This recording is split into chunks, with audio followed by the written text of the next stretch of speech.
What is going on, guys? Jack here, and welcome back to episode 9 of our Liverpool FC playthrough here in Football Manager 2018, and my word, it's been a little while. It's the end of January. It's been just over a month since the last episode, which of course saw us take on Manchester United. Today we're back with an FA Cup 4th round game against Huddersfield. And, well, there's plenty to kick on and talk about. Well, first and foremost, we'll talk about the results since the last episode. I'm not going to show highlights for these games just because there's quite a few games to go through.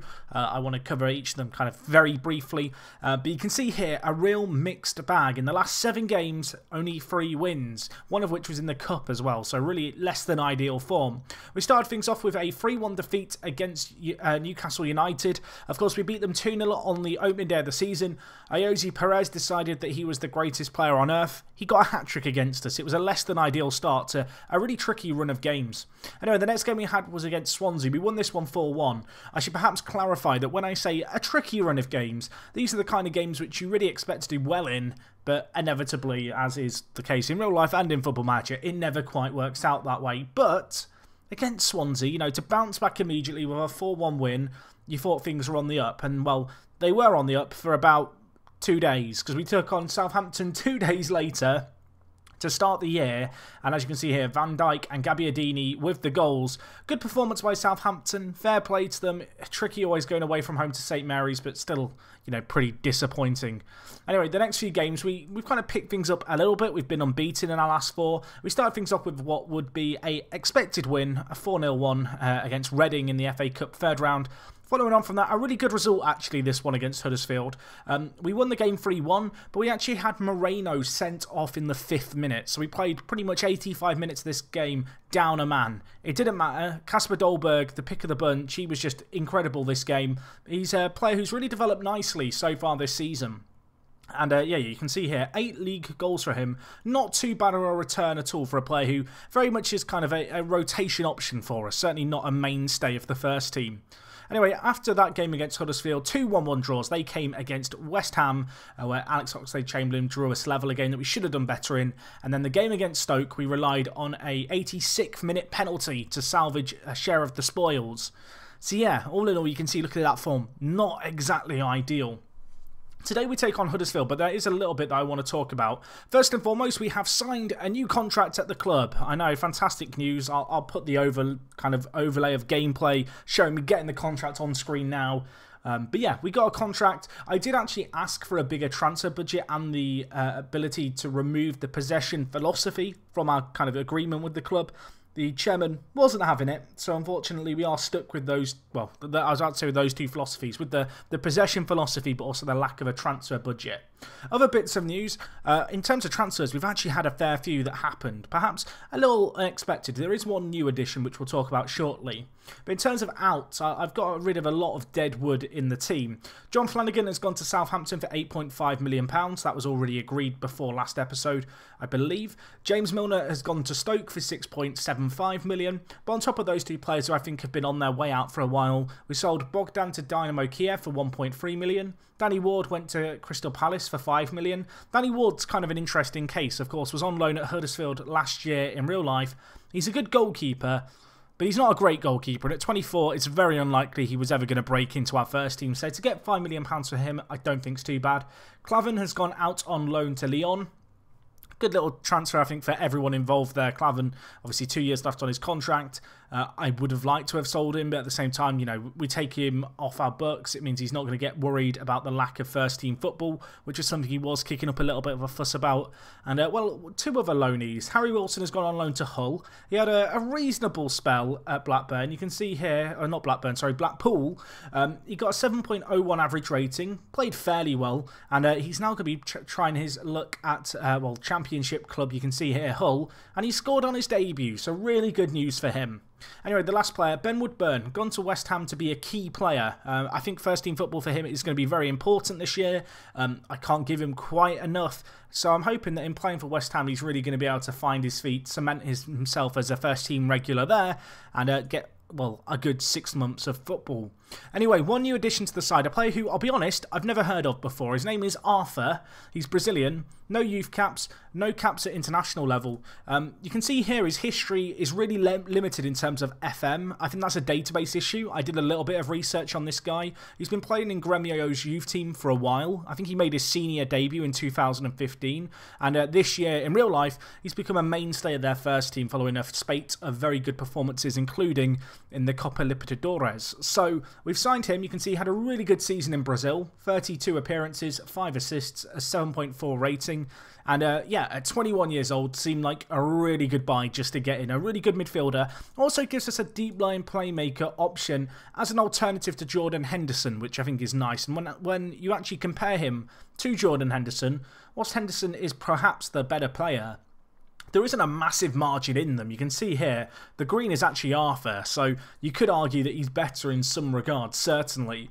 And yeah, for a bargain price, at least in terms of the modern market, of £16.5 million, he's looking like a good little buy. So far, he's had an okay start to his time at the club. Anyway, he is the only bit of transfer business in immediately. I say immediately because there's one more new addition, and that is Leon Goretzka, who's agreed to join us from Schalke. Obviously, you may note that we are getting a little overloaded with centre midfielders. I talked, I think, a few episodes ago about the fact I think Lallana's a player who I might try to sell at the end of the season. With that in mind, Goretzka is someone who I brought in thinking that he could be a very good player for us. You can see here, really talented. There is certainly the option to train him to play inside forward on the left. Has really solid mentals for his age. He's only 22, going to be 23 by the time he joins us. But yeah, really excited about this guy as a prospect. We could buy him now if we wanted to. It would cost us 10.75 million, but actually we can't afford that at the moment. But we don't need him right now. He's a signing for next season, and I think to get him on a free transfer at the end of his contract is a really smart bit of business. You know, there isn't a whole lot to lose in bringing him in. So anyway, those are transfers in. I mentioned about the fact that Milner left on the outs. He was our vice-captain. Stefan de Vrij has now stood up and been counted as our vice-captain. Of all the options we had in terms of captaincy candidates, he was one of the best who frequently plays in the first team. You know, there was a few players who I could have given the armband to as vice-captain, but they just don't play enough regular first-team football for it to be worth my time. The only other bit of transfer news has been a few bids that we've had. We had a £60 million bid for Coutinho. I asked for £140 million and it was immediately withdrawn by Barcelona. And within a week, they then went in for Roberto Firmino. And I asked for £120 million. We had a bit of negotiation. We left things at £110 million, which I would have accepted. They said they wanted to go away and think about it. And then ultimately they came back and told me that it was still just a little bit too much. So that's kind of a little bit about what's been going on since you were last here. Obviously, loads of games to go through. The transfer window's been in full swing. With the addition of Arthur, I feel like our business is probably done at this point.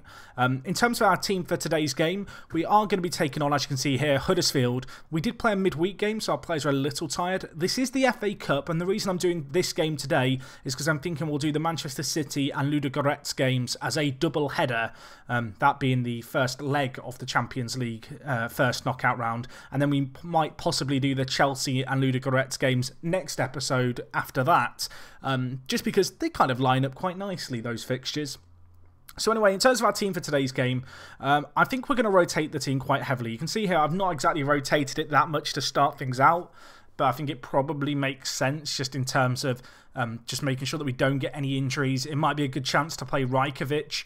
He did play in the last FA Cup game that we were involved in. You can see here Nathaniel Klein is back in the first team, of course, a player who's been out for a tremendously long time. It's great to have him back in the team. I'm training him to play left back at the moment just because I feel like going forward I'm not entirely sure if he'll always be a starter for us, but certainly as a player on the bench to be able to play both fullback positions is just a very desirable quality. So yeah, that's what's going on there. I think today we will give him a little bit of a rest because he has been playing regularly in the first team. We'll also play Lovren, and I think we'll give De Ligt a run out as well at centre-back ahead of De Vrij. You know, this is an opportunity for us to rotate our team a little bit. Obviously, I do still want to win this game. I don't want to give off the impression that I don't care. I certainly do. I do want to win this game. However, at the same time, we've got some players who are struggling a little bit for fitness. I'd rather not risk you know, their fitness in this kind of game. It feels like a little bit of an unnecessary risk, I guess you would say. And yeah, you know, we can afford to rotate our team. Our team is very, very solid indeed. I think also we'll start Kasper Dolberg today, a player who, obviously I talked about him a little bit earlier. He's been improving a lot. I probably should be playing him a little bit more frequently. He's not had that many starts this season, so we'll give him the nod here today. And, well, just quickly looking at how our team lines up. Nothing too crazy going on. It's a fairly standard second string side. Obviously, not that familiar when you compare it to our main team that we would usually play with. But hopefully they can do the business. Of course, Huddersfield, they're not going to be pushovers. Yes, we did beat them in the league earlier. This is the FA Cup. I don't know how seriously they're going to be taking it. Of course, our second string side is still very strong. It's the kind of second string side that should be fairly competitive, you'd hope, against Huddersfield today. So we'll see how we get on. Looking at their team, I do recognise a fair few of their players as players who play for them in real life in the Premier League. So I can only assume it's a fairly strong team as far as they're concerned. So yeah, let's see how we get on today. A big game for us. Obviously, I want to do well in this FA Cup. I'm curious as to why it says that we've paused in the third minute of the game, because clearly the game hadn't kicked off. But let's get started. And, well, hopefully we can just, you know, get off to a flyer and make this a really comfortable result. It'd be nice to go on an FA Cup run. That is another motivation, I guess, behind live commentating this game is, well, Lallana's got injured. Why? Okay, well, that's not what we wanted. I'll be completely honest. I mentioned it earlier, but I talked a few episodes ago about the fact that with Lallana, I feel like selling him at the end of the season might be a good move. I have got to be a little bit careful about selling too many homegrown players in nation and at club. Obviously, with Flanagan leaving, that is a homegrown player at club. But we have got enough talent that I could realistically sell Lallana. And the issue I've got is that with all the injuries he's had this year, I don't actually know if anyone's going to want to come in for him. I mean, we have to hope it's not a serious injury. But we have bigger worries right now. Marco Ruben has just scored for Huddersfield. My head is in my hands. The Lallana injury is a bit of a nightmare. This makes the nightmare even worse. Wake me up, someone please. Ruben, unchallenged for the header. You've got to say that's really disappointing defending. Yeah, let's see how we get on here. You can see statistically, Huddersfield have started slightly brighter, although it is still very early days. Dolberg, nice little knock on for Wijnaldum. Salah, on off the bench, probably should have scored. The keeper turned it round the post. That was underwhelming by Salah, I think, to be fair. It has been a little bit of a trait of his time so far here, I guess both in real life and in our FM save with Liverpool, that he just kind of lacks that end product sometimes. You know, he doesn't have that striker's instinct to find the back of the net 10 times out of 10. It feels like, you know, there's been certainly some games where he's had really good chances and he has just squandered them for us. Anyway, you can see here, looking at the overall condition, it's not too bad on our side of things. Huddersfield are actually struggling a little bit. Of course, with this being the FA Cup, if it was a draw, it would go to a second leg. Ideally, we don't really want a second leg. You know, we've got enough to worry about with our Premier League form really lacking, and also, obviously, Champions League football on the horizon. And, well, we're on the attack here. Salah, I mean, I talked about the lack of finding the back of the net. Curse of the commentator. It's a good curse, though. Dolberg with the assist. Salah rifles it in on off the bench. 2 clear-cut chances have fallen our way. They've both fallen to that man, the Egyptian on the right, Salah. And finally, the second time of asking, he has now found the back of the net. Wijnaldum here, Dolberg threads it through. Salah, first time finish. Very nice indeed. On the half-an-hour mark, a really good time to get back into this game. I mean, I guess it's always good to get back into the game, but particularly now, you know, maybe we can ride off a little bit of momentum going into half-time. If we could get one more now, you know, Huddersfield, they're going to be a little bit nervy going in at the break. We can see here, as time is progressing, 40 minutes gone now. The game's been very even. There's been chances kind of equally both ways. I noticed both teams had 2 clear-cut chances each. And it kind of feels like at half-time, both teams willing to settle for the 1-1 scoreline as things stand. Am I happy to settle for that? Not really. No, I want us to go on the attack in the second half. I'm going to tell the players as well that I'm not happy about it. This is the early kickoff and the game on TV. We want to give the people watching at home on the BBC something to celebrate. They don't get a whole lot of football to watch, but of course this is the FA Cup. And well, hopefully we can make something happen in the second half. Huddersfield, as I mentioned, they are kind of a little tired. Of course, we are fully rotating our side, which is a nice situation to be in. Hopefully, we'll reap the benefits of that as the game goes on. Of course, we've got first teamers on the bench as well who we can bring in to, you know, have a real meaningful impact on the game. With the players like Mane on the bench, you know, you've got that speed to just unleash. and really kind of pester opposition teams with. And that is something that we may well look towards as this game progresses. But, well, 50th minute now. Huddersfield with it at the back here, playing it forward. Palmer up to Kachunga. Got a man on the overlap. Will he find him? Could get caught out in possession here. In fact, Alex Oxlade-Chamberlain wins it back for us. Can we build it from the back here? Nice little triangles between our centre mids. This is really nice play. Just keeping the ball, dictating the tempo. Dolberg drops in deep, of course, playing that kind of complete forward role. That is kind of part and parcel of his game in our system, that he will just drop into that gap, wait for runners to make runs on ahead of him. And, well, can we make something happen here? Salah running inside. The goal scorer already gets dispossessed. Although Joe Gomez does well to get back into position. Dolberg here, 1 assist to his name already. Could he line up another? Wijnaldum, Salah. Was that a shot? That was a shot. That was a. Let's not talk about that. It was almost a throw in. I mean, at least we're building the pressure. We have got another chance now. Emre Can. Channy do it. Let's not start doing puns, Jack. Let's not do it. I mean, if you can come up with a pun with the name Wijnaldum in the comments, I'll be amazed. And, well, Dolberg, he scored. Maybe I should make more puns. Maybe that's the secret to motivate the team. A good little goal, though. All came from this bit of play at the back. Robertson inside to Wijnaldum. This was a really intelligent ball, I think, by Grujic. Dinks it over the top. Alex Oxlade-Chamberlain got that pace to get in behind. Pulls it across. Dolberg, a really nice run to the near post. All in all, just a really well-worked goal there. Breaking them down, finding that space in behind with our inside forwards. And hopefully we can build off that and really kind of turn this into a more comfortable result. Going to be immediately another highlight. Could we grab 2 in quick succession? That would be the dream start here to the second half, really. I was thinking about changing system at half-time, but it seems like at the moment that really isn't necessary. Salah to Dolberg. It's a mirror image in terms of the assist and the goal to what we saw on the other side of the pitch. It's another case of the inside forward getting behind, and Dolberg, 2 goals for him. I mean, he's going to be looking for a hat-trick now. I'm not sure what the time was between those 2 goals. It couldn't have been much more than 2 minutes. Could he be on for a quick hat-trick? That's now the real question. That's what we all care about, isn't it? Looking at it here, when the sub goes, I'll be able to tell you how quick those goals were. But yeah, they were a real quick sucker punch 1-2. 53rd minute and 15 seconds. 54th minute and 21st second. Unfortunately, he's not going to be getting the world's fastest hat-trick today because 10 minutes are passed here. Huddersfield, they've had a bit of a roll of the dice. They've changed up their system. They do have a set piece here that we do need to deal with. Emre deals with it well. Dolberg, he's going to be hunting for that hat-trick. Lays it up to Oxlade-Chamberlain. No one really in support.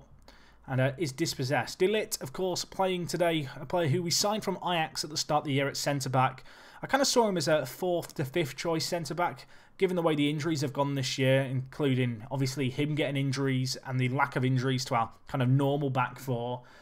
He hasn't really featured as much as I'd like, but for a youngster like him, this is the ideal kind of game just to let him play. He's got the quality to play against a team like Huddersfield. He's shown it today, as have a lot of the players who we've given a chance to today. Oxlade-Chamberlain's picked up an injury. Let's just take him off to play it safe. We'll bring in Mane. And I think also we'll bring in Alexander-Arnold just for Gomez, who's booked. I don't want Gomez getting sent off because he is a player who is kind of part of our first team along with Alexander-Arnold. I feel like with the right-back position, obviously, Klein coming back into the side has probably nailed down first choice there. But it really is a bit of a dogfight, I feel like, between Gomez and Alexander-Arnold for who wants to be second fiddle in that regard. And while we need to defend here, a screamer of an effort by Ruben. He already has 1 goal to his name. The Huddersfield man almost had a second. That shot was not far wide of the post.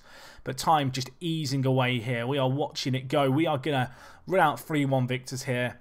In the end, fairly comfortable. A bit of a shaky start. You know, did well, I guess, to bounce back. Showed good character, as Brendan Rodgers would like to say, to fight back from that losing position. The quick-fire goals early on in the second half definitely eased the nerves. Very happy with that performance, boys. That was the kind of thing that we needed to do there, just to relax ourselves, you know, going into the latter stages of that game. Lallana's going to be out with a twisted ankle for 3 to 4 weeks. Not ideal. Salah, 3 to 7 days. That's not so bad. I can live with that, certainly. Of course, the transfer window is still open. Will we be going in for any more players? I mean, we do have £10 million and some excess wage budget. If I wanted to sign Goretzka now, I could just redistribute these budgets and buy him. But I think I'm going to resist that urge right now. Just a little bit of news, actually, in terms of the league. Of course, you might have noticed our league form has been patchy, to say the least. Just 2 wins in our last 5. You can see here we have played the same amount of games as Manchester United. They are 5 points clear of us. There are 13 league games left of the season. It'd be fair to say that we really have monumentally screwed up in what should have been an easier run of games as of late. And as a result, we've tumbled down the table, unfortunately. City are ahead of us on goal difference and do have a game in hand, so that's going to be troublesome. However, that is going to add an extra bit of spice going into that game against them next episode, which is not that far away, really, when you look at it. We'll be playing them in just over 2 weeks' time. But anyway, guys, that's going to be all from me today. Hopefully you did enjoy today's episode. If you did, please do leave a like on the video. Hopefully I see you guys on the next one. And other than that, it is me, Jack, and I will talk to you guys in a bit. I'm out.